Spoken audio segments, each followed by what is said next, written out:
Hello everyone, and that's with Ken Hubley on NovaScotiaLive.tv.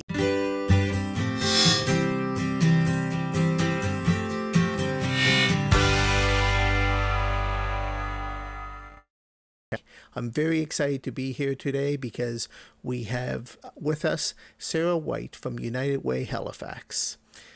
United Way Halifax does a lot of fantastic work in their community, and I've got to work with them, and they're a group of people that really care about their neighbors and the community at large. And why I'm so excited about this program is because it's an opportunity to talk to parents about places to go for help. When parents are facing crisis in family, whether it be financial or addiction problems, food security, what have you, it can feel very lonely. But through some of the good work that's being done in our communities, there is a lot of places to turn for help. And one of the places we'll talk about later on in the show is this service called 211. When I wrote the Lenny Superbook, I wanted to tell kids that there was always somebody to turn to, somebody who wanted to help. This show is dedicated to parents to give the same message to parents. So first of all, Sarah, welcome, Communications Manager at United Way Halifax. Thank you for joining us today. Thank you for having me. It's my pleasure. That's excellent. Would you like to say a few words about United Way Halifax? Yeah, sure. So for those of you that don't know United Way Halifax or don't know us well, United Way Halifax is a for-impact organization that brings donors, volunteers, and partners together to create lasting social change. And we do that through a number of different ways, including funding, partnering, convening, and advocating. United Way Halifax is one of 6 United Ways across Nova Scotia.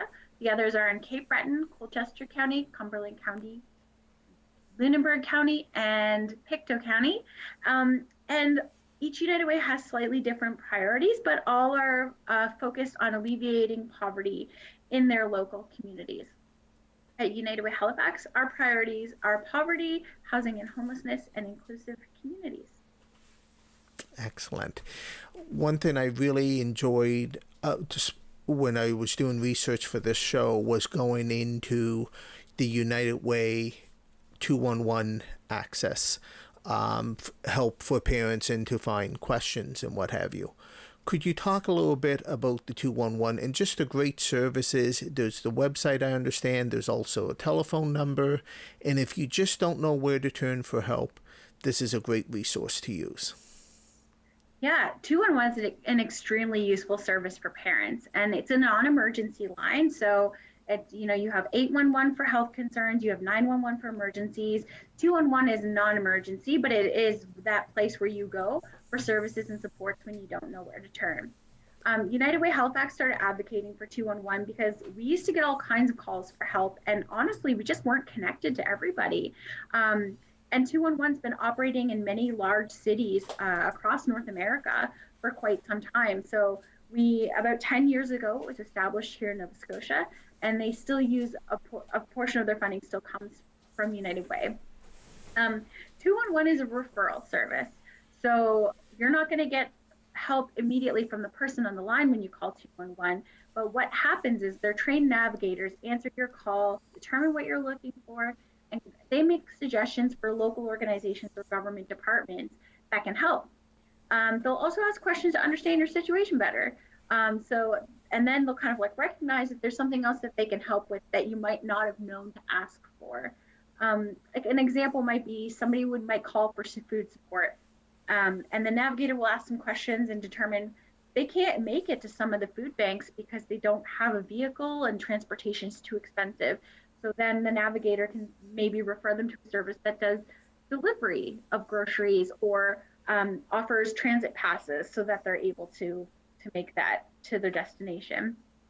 Some examples of the kinds of services and supports 211 refer people to include mental health supports, food or housing supports, financial aid, transportation, disability services, child and youth services, long-term care or home care, and newcomer services. So really just about anything you can think of. And you can actually speak to a navigator 24/7, 365 days a year by dialing 211 on your phone. It's free, it doesn't cost anything. or you can visit their website, ns.211.ca, and they've got a search function there that will ask your postal code so that they can help you find supports right in your area of the province. Excellent. I've been on that website and it's so easy to use and nice to navigate around. So thank you for the work and the endorsement of the 211 service. It's so needed. And we have 211 Nova Scotia, but there is, depending on what province or what area you're in, if it's not hooked up in your phone system, you can go to the website if you don't have 211 in your area. But there's also 211 in different provinces across the country. Is that true? Yeah, actually, 211 is available across Canada now. That's thanks to some work from the federal government during the pandemic. They really realized how important that service was because people were calling. They didn't know where to call. So they made that service available across the country now. So it is available in every single province. Yeah. Excellent. Do you have any other thoughts of where, if parents are struggling or need help or need support, of places that they can turn to? Yeah, absolutely. One of the best resources I think that most neighborhoods have is a neighborhood hub or family resource center. And I know a lot of parents probably think of a family resource center like, oh yeah, that's where you go when you have a baby and you don't know how to take care of a baby. And that is true. Lots of us have spent time in family resource centers when we had babies and we just didn't have a good support network around us. But honestly, they can be quite the lifeline for people to help their children through all the stages. So they often have parenting programs for older kids and teens, or they offer like after school programs or things like that.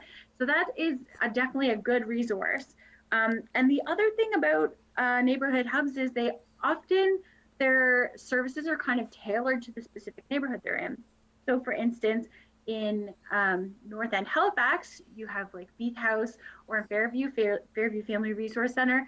Both of those are heavily populated by newcomers. So they have to offer some more language services, which would be different from from East Preston Family Resource Center, which is in a very well-established Black community. Everybody knows each other, very different needs.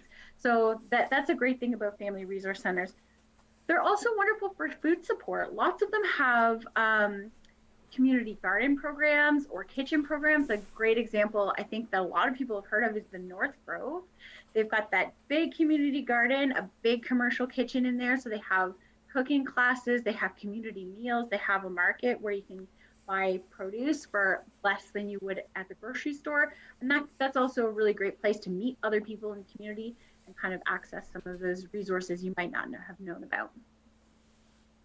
That's excellent. Thank you so much. And once again, I appreciate your time coming on to the show. I understand you're a parent as well. And Yep. And that's girls. pardon me? I have 2 little girls. Oh, nice. Yeah. That's always what ages are they? They're 5 and 7. Oh, fun ages. Yeah, I remember when our kids were young like that, and yes, they are fun.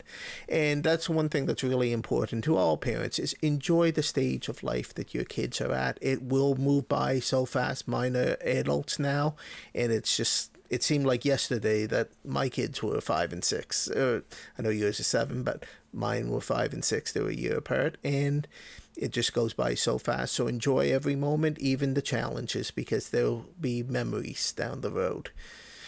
So thank you again, Sarah. I appreciate your time on taking time out to help parents, and keep in mind that we are parents helping parents, and that there's always somebody to talk to, always resources available. Just feel free to reach out, and keep watching the parent chats for other important shows that we try to put on, whether it be about self-care, finding resources, or what have you. And until next time, my hood is parenthood. Take care.